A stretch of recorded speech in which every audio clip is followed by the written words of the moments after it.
Hi, I'm Robert Kissel Harrington. I was a producer, the writer, director. I guess you can just say I was the master visionary of Beef. Plus main actor. Hi, I'm Nick Simcoe. I played Von Wellstein in Beef. I also co-wrote it, co-directed, co-produced. Um, I guess you don't really have to say co in front of that. I'd say I really did a lot to push this Beef project forward. Robert, yeah, he came up with the idea, but really I kind of got it going and did most of the work. Like I was saying, Nick wasn't really like my first pick for the role of Von Wellstein. Because like Von Wellstein, he's like the counter to Beef naturally. He's another very major important character, so I wanted a major important actor. This might sound ridiculous, and I still laugh about it sometimes myself. Because I originally wanted Nicolas Cage to play the role. So I called Nicolas Cage up, and he was on with it, but you have no idea what a difficult man he is to work with. I told him, I wrote this, I produced it, I'm master visionary of it. I'm also playing the lead role and title role, Beef. And he said, you can't do all that. I said, yeah, I can. He's like, you know what else I can do? I can fire you. So I fired him. What a dick. Am I right? I can't believe how arrogant this man is. Anyway, I was like, well, where am I going to find someone to play this role? And one day I showed up to a play that Nick Simcoe was in. And he was only in high school, so I figured maybe I'll discover this kid. Maybe I'll take him to the big times with me.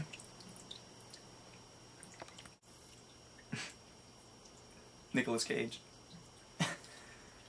I mean, Robert's phone doesn't even get text, like his cell phone, and he has 16 contacts, no, 10 contacts in his phone, all of which he doesn't even call. So, him contacting Nicolas Cage and talking to him about playing my role is just ridiculous.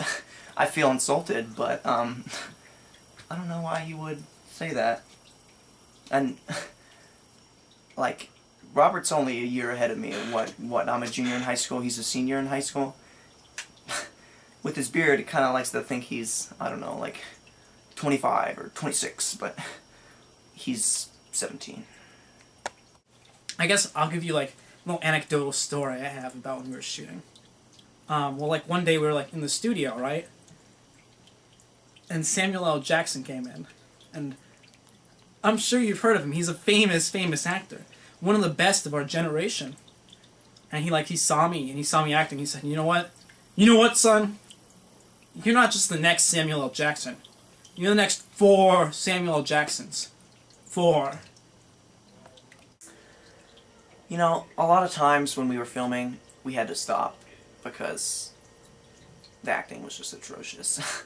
I had to kind of take him aside and give him some tips because, I'm Nick Simcoe, you might have heard me, I've heard of me, I've been in plenty of plays around Athens and in the community, and starred in a few films too, actually. Well, not starred. I was kind of like a background role in Pirates of the Caribbean, Dead Man's Chest. Phenomenal movie. My inspiration. There's a tough one. What inspired me to make Beef? I feel like it's so hard to explain. I feel like I was I tripped into it almost is what I would say. Just fell into it. But it's not like falling into a pool or slipping on a very slippery floor. It's something very different. It's I was in a primordial well of the universe, left over from when the universe was created. Just all this information and data and just ideas just floating around me. I was in a well, like I alluded to earlier. And I just had a second to reach my hand down and grab at something. What I grabbed was Beef. I knew this is what I was going to bring to the world. This is what I was going to give to the world. Let's see. How did Beef start? Well, I think Yeah, well, Robert actually came to me. We were at a party, and he came to me during the party. He was a mess. Let's just put it that way. He was stumbling around, and I think he had already thrown up a couple times, but he approached me, and I kind of had to turn away. His breath was horrid, but he was like, Nick, I got this idea of, beef, and, he explained it to me, and I was like, yeah, that could work. I talked to him about it in the morning, and he had no recollection of it, so I had to keep reminding him until finally he remembered. We didn't have a very large budget compared to most other films. It was about 35,000. So when we wanted to do so much, we really had to make some cutbacks. One of the big problems we had was we wanted an actual soundtrack. Entirely original music that we could use, we could sell, we wouldn't have to pay royalties on, stuff like that. So we decided to move some of the funds that were supposed to go towards video editing to the music. Some people, like some of my compatriots involved with the film, say it really suffered because of that. Like, there were some really bad cuts. A lot of the video editing looks shoddy, like it was made on a MacBook. This is all nonsense. It looks fine. It looks beautiful. But the music, even though I put a lot more money in it, apparently we still didn't have enough. When we hired the guy to make it, he said, like, yeah, there's enough money for me to make a soundtrack for you, but I'm not going to be able to, like, write words for all the songs with this kind of money. And, like, that's... I mean, I think the film has suffered a little bit because of that. I don't think it's too much, though. But every now and then, like, a song will come on.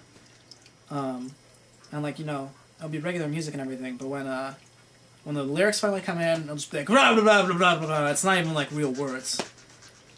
But besides that, I think the film is beautiful. Budget-wise, we really didn't spend any money at all. I mean, except for the camera. We had to buy a new camera while we were making it. An entirely new camera. Yeah, about $1,000. Because Robert, we were shooting a scene out on a local parking garage, and Robert left the camera in the garage, and we went back to look for it when we realized his mistake, and it was gone. So yeah, that was a setback, if you will, because production kind of halted for a good month or so, but we got back on track and we started shooting again. But I guess we had to pay for some candy too, because Robert had this idea that in order to create blood, like in one scene you'll notice characters, they spew like they spew blood after a few hits, and that was Robert's idea, to buy it's kind of funny because it's pretty stupid, but to buy like these little candies, these little cinnamon candies. It's hilarious, and we would literally stuff them in our mouths and wait until our saliva built up, and then Robert said that when we spit, it would be red spit, and it wasn't, but it looks fine. So I don't think Beef is going to be like the film of the year or anything. They never really consider like movies with a budget of like $35,000 for that. They look for the ones with like $100 million, stuff like that. But I feel like, like it shouldn't be like that. I mean, our movie's better than like what you'll see in the movie theater, with like a thousandth of the budget. I don't even know math. So I mean, like, it's not gonna be the film of the year. It's not gonna win awards. It's not gonna have 4 stars in Rolling Stone magazine. But I promise you, this winter, when you go out and you watch it, it's gonna be the best movie you've seen. Period. well, go see it. I guess that's all there is left to do. It should be out this winter. There isn't a set date yet, sometime in December, November maybe, but yeah, I mean, it should be pretty good. We had a lot of fun making it, so I hope you enjoy it.